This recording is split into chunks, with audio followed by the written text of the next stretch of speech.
गुरु प्यारी साध संगत जी, राधा स्वामी जी, आज हम आपके साथ मास्टर पूरन सिंह जी की कहानियाँ और उनके विचार साझा करेंगे।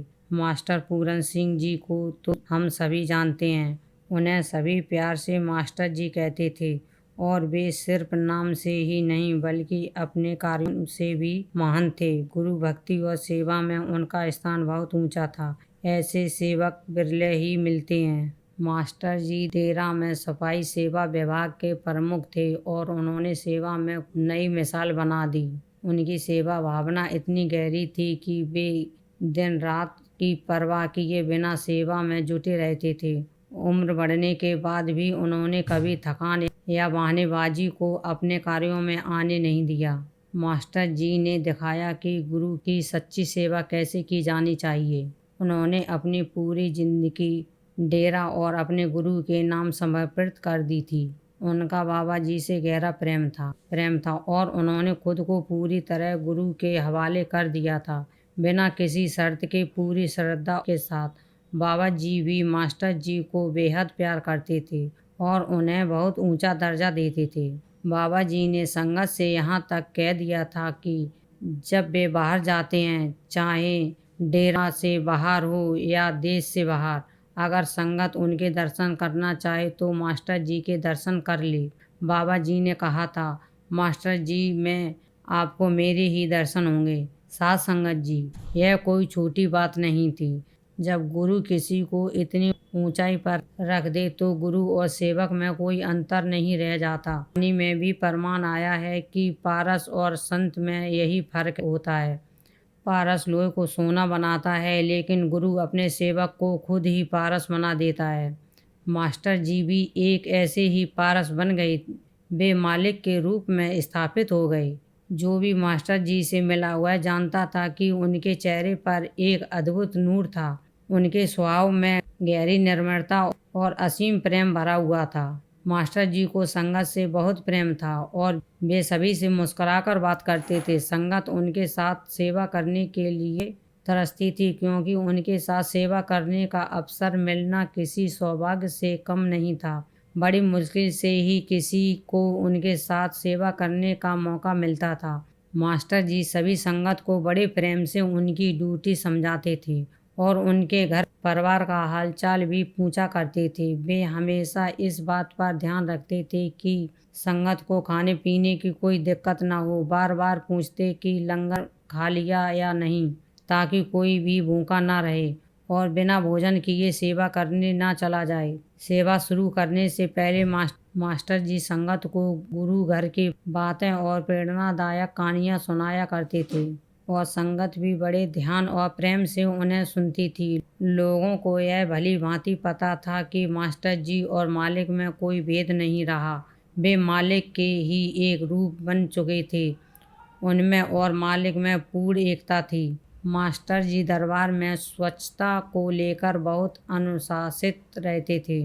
वे अनुशासन को लेकर बेहद ईमानदार थे और हमेशा कहा करते थे कि डेरा कोई आम जगह नहीं बल्कि एक अनुशासित दरबार है। हम सभी को अनुशासन का पालन करना चाहिए और इसे अपने जीवन में अपनाना चाहिए। एक बार बाबा जी ने दरबार में एक मीटिंग रखी जिसमें सभी विभागों के प्रमुखों को उपस्थित होना था। चूँकि मास्टर जी सफाई विभाग के प्रमुख थे, इसलिए उन्हें भी उस मीटिंग में शामिल होना था। सभी लोग मीटिंग में पहुंच चुके थे। मास्टर जी भी समय पर पहुंच गए।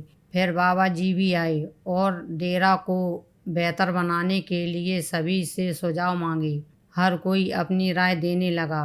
कोई बोला कि डेरा में यह बदलाव होना चाहिए, तो किसी ने कहा कि यह चीज़ बनाई जानी चाहिए। सभी ने अपने अपने विचार व्यक्त किए, लेकिन मास्टर जी पूरी मीटिंग के दौरान चुपचाप बैठे रहे।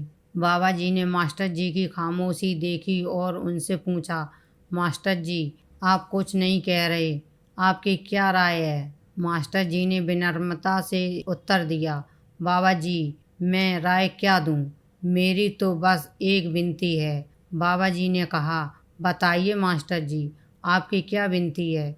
मास्टर जी बोले, बाबा जी, जैसा कि आप जानते हैं, मेरी संगत रात को ड्यूटी के लिए आती है। क्योंकि ड्यूटी रात के 2 बजे शुरू होती थी। संगत के लिए फिर सुबह उठकर भजन सुमरन में बैठना मुश्किल हो जाता था। इसलिए मास्टर जी ने बाबा जी से विनती की, मैं चाहता हूँ कि आप उनकी हाजिरी लगा दिया करें, बस मेरी यही इच्छा है। संगत जी जरा देखिए, मास्टर जी ने अपने लिए कुछ भी नहीं मांगा, मांगा भी तो वह सिर्फ और सिर्फ संगत के भले के लिए था। जब बाबा जी ने मास्टर जी की विनती सुनी तो मुस्कुराकर बोले, मास्टर जी आप क्यों चिंता करते हो, मैं आपकी संगत की हाजिरी भी लगा दिया करूँगा और उन्हें दूर धाम भी ले जाऊँगा। मास्टर जी ने हाथ जोड़कर बाबा जी का धन्यवाद किया। यह सारी बातें मीटिंग में मौजूद सभी विभागों के प्रमुख सुन रहे थे। तभी उनमें से एक ने हिम्मत करके बाबा जी से पूछ लिया, बाबा जी आप मास्टर जी से इतना प्रेम क्यों करते हैं? बाबा जी ने मुस्कुराते हुए कहा, इसका जवाब मैं अभी आपको दे देता हूँ। फिर बाबा जी ने सभी सेवादारों से कहा, सभी खड़े हो जाओ और अपनी जेब खाली कर दो। जो कुछ भी आपके जेब में है उन्हें निकाल कर इस टेबल पर रख दो। सभी ने बाबा जी की बात मानी और अपनी जेब खाली कर दी। किसी की जेब से पर्स निकला, किसी की जेब से घड़ी तो किसी की जेब से मोबाइल निकला। आखिर में बाबा जी ने मास्टर जी से कहा, मास्टर जी आप भी अपनी जेब खाली करें और जो कुछ भी अंदर है उसे टेबल पर रख दें। मास्टर जी ने तुरंत अपनी जेब खाली कर दी और जो भी कुछ सामान था उसे टेबल पर रख दिया। लेकिन जैसे ही सभी ने देखा कि उनकी जेब से निकाला तो वे सभी हैरान रह गए। कुछ खाली लिफाफे, कुछ बिस्टोफिन साबुन के पैकेट, कुछ टॉफ़ी के कागज़ और थोड़ा सा कचरा।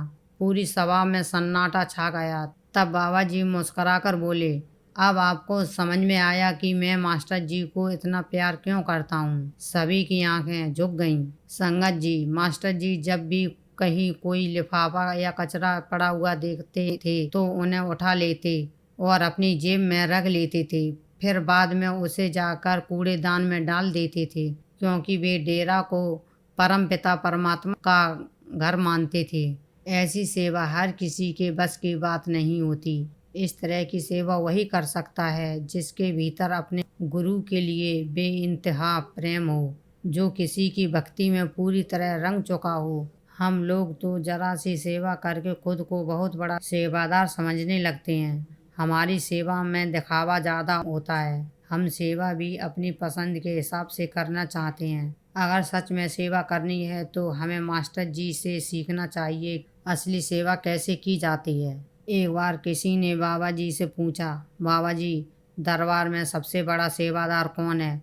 बाबा जी ने मुस्कुराए और बोले, पूरा सेवादार तो मास्टर जी हैं और आधा सेवादार मैं हूँ। जब गुरु स्वयं किसी को सेवा को इतनी ऊंची पहचान दे देते, समझ लीजिए उस व्यक्ति का इस संसार में आना सफल हो गया।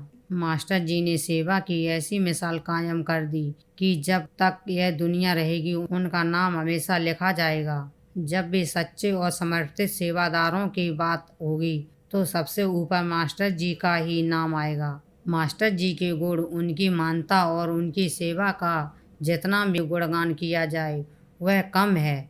ऐसी महान आत्माएं इस दुनिया में बहुत कम जन्म लेती हैं जो अपने गुरु से बेहिंतमा मोहब्बत करें और सदा उनके आदेश में रहें। मास्टर जी ने इस संसार को दिखा दिया कि सच्ची सेवा क्या होती है। भले ही वे आज शारीरिक रूप से हमारे बीच नहीं हैं, लेकिन उनकी यादें और उनकी सेवाएं संगत के दिलों में हमेशा जीवित रहेंगी। 20 जनवरी 2018 दोपहर 2:30 बजे मास्टर जी ने अपनी सांसारिक यात्रा पूरी की और परम पिता परमात्मा की गोद में समा गए। उनकी रूह सचखंड के लिए रवाना हो गई और जाकर मालिक से विलीन हो गई। जब उन्होंने अपना चोला त्यागा तो पूरे डेरे में संगत तड़प उठी। हर किसी की आंखें आंसू पूर्ण हो गईं, क्योंकि जब कोई सतगुरु का सच्चा प्यारा इस दुनिया को छोड़कर जाता है तो संगत उनकी जुदाई को सहन नहीं कर पाती। ऐसा लगता है कि जैसे कोई बहुत कीमती चीज़ हमेशा के लिए छिन गई हो। मास्टर जी भले ही शारीरिक रूप से हमारे बीच नहीं हैं, लेकिन वे हमेशा हमारे साथ रहेंगे। उनका प्यार, उनका आशीर्वाद संगत के साथ हमेशा बना रहेगा। उनका खिलखिलाता चेहरा, नूरानी मुस्कान और संगत के प्रति उनका स्नेह कभी भुलाया नहीं जा सकता। हमें मास्टर जी के जीवन से सीख लेनी चाहिए और एक सच्चा सेवादार बनने का प्रयास करना चाहिए। हमें भी उनकी तरह निष्काम सेवा करनी चाहिए, क्योंकि निष्काम सेवा ही सच्चे गुरु को प्रिय होती है। संगत जी, अब हम आपसे विदा लेते हैं। हमारी आपसे विनती है कि इस वीडियो को अधिक से अधिक संगत तक पहुंचाएं, ताकि जो लोग मास्टर जी के बारे में नहीं जानते वे भी उनकी महान सेवा को जान सकें। साथ ही हमारे चैनल को सब्सक्राइब करें, वीडियो को लाइक करें और शेयर करें। राधा स्वामी जी।